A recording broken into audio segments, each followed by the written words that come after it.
Alright guys, welcome to Formula 1 news. It's race week for the Miami Grand Prix. Potentially good news for Ferrari, but bad news it seems for Liam Lawson. Of any driver on the grid right now that's most likely to lose his seat ASAP, it seems that Lawson could be the man after a difficult tenure at Red Bull, and we know how Red Bull Racing tend to operate their teams, especially when there's a promising junior coming through the ranks. Hadjar has been impressive. That puts Lawson under serious pressure right now, potentially as soon as the summer break. Very much enjoy your thoughts in the comments. Hit the like button if you enjoy, subscribe if you're new as always. I would greatly appreciate it. Plenty to get into today, starting of course with the fact that it is the Miami Grand Prix. There's been lots of talk over the last few days whether Miami is going to stay on the calendar for too much longer. It has a contract, unfortunately for us, for a very long time. It's maybe not the worst Grand Prix of all time. There is a lot of talk though about Hadjar, so I've mentioned this over the last few days. Jeddah is currently the Saudi Arabian Grand Prix. This is the Hadjar Grand Prix. Well, it doesn't exist yet, and this is the first corner, which is notable for being, I'm not sure it's the first corner actually, but it's notable for being 20 stories above the ground. Now, of course, this is a render.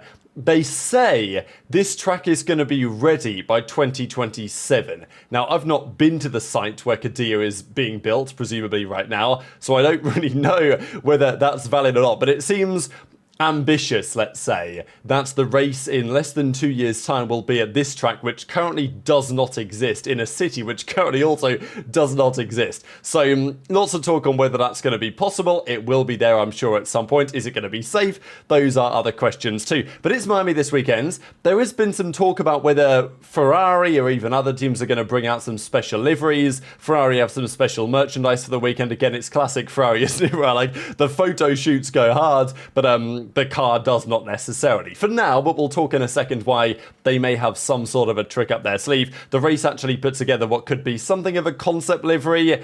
I mean, I don't know, it's still a Ferrari. I don't really love it. I like the one that we currently have. But anyway, they're thinking about it anyway. There's been some discussions on whether they're going to have a special Ferrari livery in the white and the burgundy for this weekend. It's a possibility anyway. Just as Mercedes are talking about this Kimi Antonelli documentary which is coming out, there was notice that they'd changed their profile picture to this.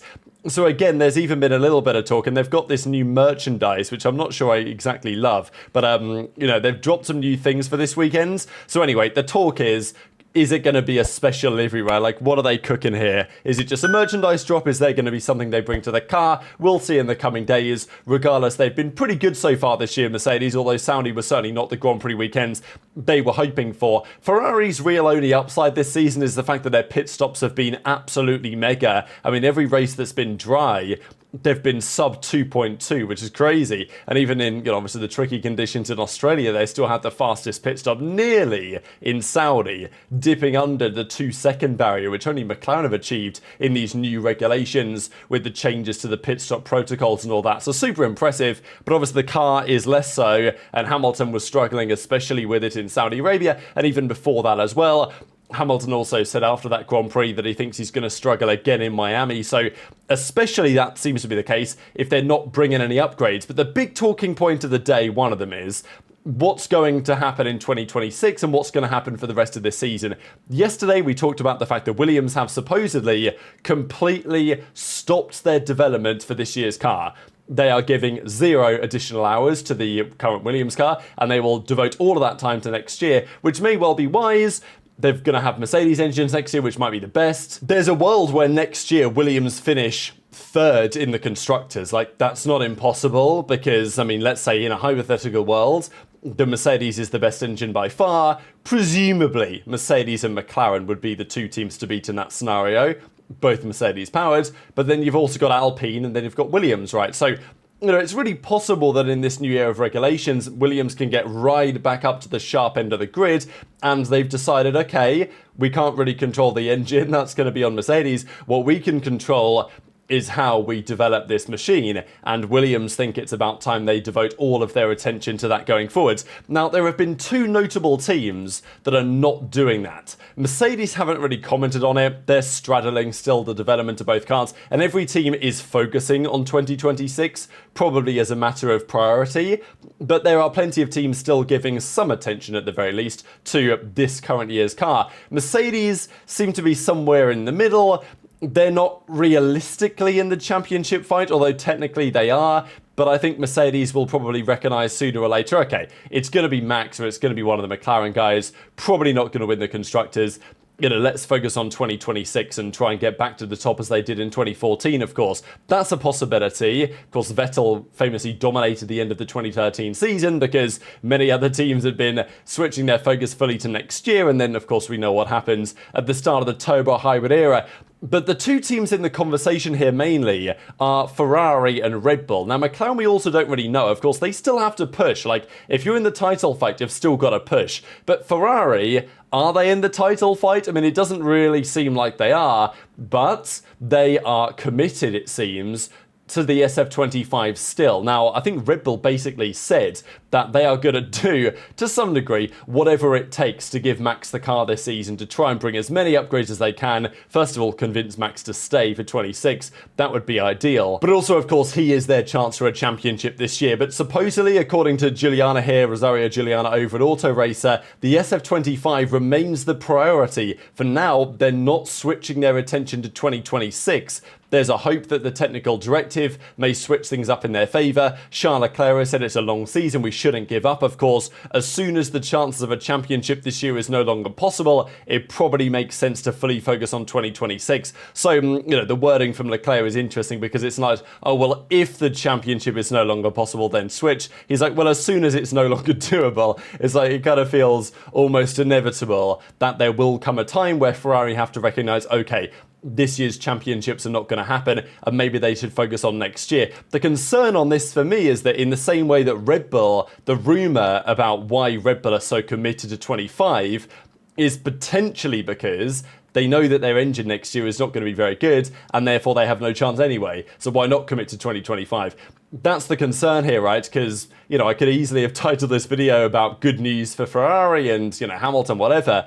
But it actually might not be good news because, sure, maybe they commit more to this season and therefore it benefits the team for now, but it also may be a sacrifice for next year and it may be some degree of indication that 2026 is not looking all that rather strong. So that's a potential discussion. I mean, the funny thing is about the SF25, it's not like there's one issue to solve. I mean, look at this. Suspension geometry, weight distribution, floor aerodynamics. So, it's not exactly ideal. And also, they will apparently not be bringing updates to Miami or Imola, which is actually a really big deal, right? Because Imola was meant to be potentially the scene of some upgrades for the Ferrari. There was talk about the progress they were going to try and make with a balance in Miami. And, this is the concern about Ferrari, right? Especially if they have no updates for Imola, is that they said, oh no, we're not bringing our upgrades to Miami because it's a sprint weekend and we won't have time to test it, but that's not true in Imola, right? So maybe not a great sign. There's talk about the rear instability of the car, the narrow setup window of the car, the height sensitivity of the car, the fundamental handling issues that still exist in all this, and they've got a revised floor on the way. I mean, you can't read this and be confident that Ferrari are going to resolve their issues, at least not quickly. And then it raises the question, I suppose, is like, okay, well, why aren't they just switching their focus to 2026 already and kind of writing it off? I guess as bad as it is, it's not as bad as Aston Martin. Whether they're kind of deliberately throwing this year's championship to get the maximum amount of technical development time for Adrian Newey, look, who knows? Maybe that's not out of the realms of possibility either, right? But I think Ferrari are going to continue to be in kind of no man's land this season. Mercedes, look, if they committed, as it seems Ferrari and Red Bull are doing to this season, maybe there's still a chance of a championship for them. But right now, they just weren't quite good enough in Saudi. The degradation was very high. But George just kept him in with the fight. I mean, the championship leaders are on, mid-90s points for Oscar Piastri. Russell's only about 20 points behind that. A race win for George, a DNF for Oscar, some drama up front or whatever, let's say circa Spain 2016. The drama is there, the potential is there in the same way that George capitalised last year in Austria. Who knows if similar things could happen again. So as long as George keeps himself in the conversation, he's probably never fully going to be out of the fight. But the main feeling is certainly going into Miami, as it was at this circuit last year, that yes, it will be Red Bull, as in Max Verstappen, and McLaren going head to head. Marco does not expect in Miami the conditions to favour Verstappen and Red Bull Racing. The gap is currently 12 points between Piastri and Verstappen. He will try and keep that below 25 before Spain. That was the rumour the other day because there's confidence of Red Bull that in Spain, the technical directive, the flexible wings, may well hurt McLaren. there were some rumours that McLaren might be nowhere post that upgrade. I kind of doubt that. But look, Max just, again, it's damage limitation, and his damage limitation over the last few weekends has been absolutely excellent. But Miami as a circuit should not be quite as strong as Jeddah and should not be quite as strong as Suzuka for Red Bull. So it is probably the weekend where McLaren should look to capitalise and hope that Verstappen does not finish on the podium either. But Verstappen's teammate, where can he end up this season? Because that was the big discussion I thought of the day. What's going on in the Red Bull stable? Because we know how Red Bull operates. There's only so much time before there's some drama, right? Because this is what they do. And it was the big talking point at the start of the season that Tsunoda, was he going to be in? Was he going to be gone? Then, of course, they decided that Lawson was going to get the drive. Then they decided, actually, no, Yuki's going to get the drive. The reasoning behind that was kind of difficult to really justify. I mean, it obviously was a massive admission of a mistake on their end, fundamentally. But also, they felt like Lawson, first of all, didn't really have the speed in that Red Bull car, and certainly the confidence had just fallen off a cliff. Apparently, the engineers, anyway, were telling Horner, like, look, if you keep Lawson in the car, it's going to be a disaster. The guy has no confidence, no dog within. So then they put Yuki in the car, and Yuki's not been spectacular by any means, but he's, I think, definitely been better than Lawson was. I would say so far, definitely been better than Perez was. And okay, the results, the points scored might not be great, but I think the eye test for Yuki, even in Japan, but certainly over the last couple of weekends, has definitely been better than his predecessors. And Red Bull will, they say anyway, commit to Tsunoda at least until the end of the season, which I think is probably the right move, and frankly, they should have done this all along. But whatever you say, I mean, Helmut Marko said, oh no, Lawson's not been demoted. I mean, I don't even know how else to describe it other than a demotion, right? Whenever that happens in the Red Bull camp, there is more to come, and Red Bull are always looking for, okay, who is a potential future teammate to Max, and also, let's be real, who is a potential future leader of the team if Max decides to go. And if you've given a guy the drive at Red Bull and it's not worked out, the chances of it ever working out are very slim, because they gave Lawson the drive for literally 2 races, and they said, oh, okay, back to V-Carb, learn your trade, you know, maybe we'll give you another chance at some point. Maybe that's true, but let's be real, the chances of going to the big team, getting demoted back down to the sister team, and then getting another chance at some point in the future, that is doubtful, I would say. And if there's anyone that Red Bull have got on their radar to say, well, it didn't work out, maybe it's time we just cut ties, Lawson is going to be the man finding himself in that position, especially when Helmut Marko is making very positive comments around the performances of Isack Hadjar. And to be fair, for very good reason. He's been excellent, apart from Australia, so far this season. And in Saudi, that was kind of the first time where Lawson had a good weekend. Of course, he did pick up the 10-second penalty, which, to be fair, was outrageous. Should never have got penalised for that, I thought, personally. But he was pretty quick, Lawson, right? Quicker than Hadjar at times. I mean, look, to be fair, Hadjar still did well. He scored a point, right? He was on the tail ends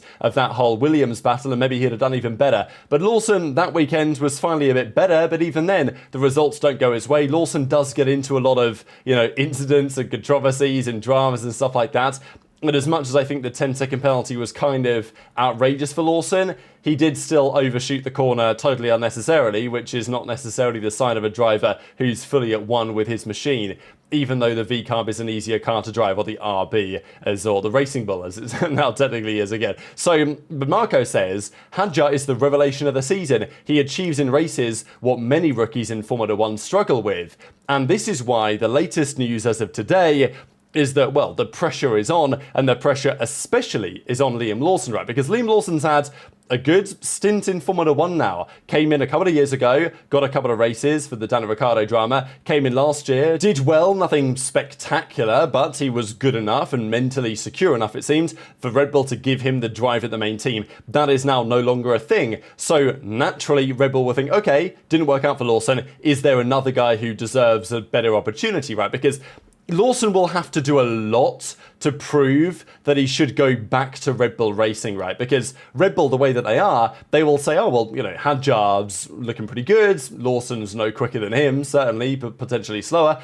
They're not going to just say, oh, Liam, you know what, have another go, unless he's destroying his teammates, right? That's just how it'll be. They'll just say, oh, Isack, let's give you a go. Or potentially, of course, Arvid Lindblad, let's give you a go. And this is the big debate right now on the future. And I think that Hadjar, given his few Grand Prix, has already shown a lot of promise even compared to Lawson, so that's why the pressure is seriously on. But mainly it is from this man, right, or this young man, right, because I don't think he's even 18 as of yet. So if you guys were watching the Formula 2 in Saudi, you will know that Arvid Lindblad won the sprint race, and this was a particularly big deal, right, because Lindblad has come into Red Bull. I mean, he's driving for Campos, right, but a Red Bull sponsored car and livery and all that type of stuff, and he became, over the Saudi weekend, the youngest ever winner of a Formula 2 race. Younger than Antonelli was, younger than Behrman was, younger than Crawford and Pourchaire have been when they've won races over the last couple of years. So Lindblad joins a very exclusive club of drivers, and he has been considered now for some time the next real prospect, prodigy, whatever you want to say, of the Red Bull programme. He will, presumably relatively soon, have enough points on his licence to come into Formula 1. And there has even been talk, given that, I mean, look, he won the race 8 months of age. We're not that far away from him turning 18. So there has been talk about it, right? There was talk last year about whether Mercedes could put Antonelli into the car before he was 18, but maybe the exception they were trying to make to this super licence rule was actually around Lindblad, right? So you've got to consider the possibility. The summer break is obviously not close, but it's coming up. We're talking August time. That's roughly when Lindblad's birthday could be. Just checked, his birthday is on the 8th of August, right? So Lindblad will be 18, potentially in time for the second stint of the season. And we know how Red Bull operate with their drivers. If they are convinced, if Red Bull are absolutely convinced that they're going to put Lindblad in their sister team next year, which I think is 90% likely that's what they're going to do. As it stands, that's my personal feeling, no insight or whatever. That's just what I think they will do, because it's the way that Red Bull are. People are looking at Behrman, they're looking at Antonelli, and they're saying, look, why would we not put our top prospect in the car as soon as we physically can? And if that's post-summer break, then, you know, I mean, even if it's next season, doesn't really matter. Lawson is the man under pressure, and if he doesn't deliver, then, you know, he's probably going to go. Maybe Isack Hadjar is in a similar boat, but right now Hadjar has more leeway because he's brand new to the team. In the same way that Lawson got the drive at Red Bull initially over Yuki was because, well, Lawson, as far as they were concerned, was just as fast, but he was younger and he hadn't been around as long.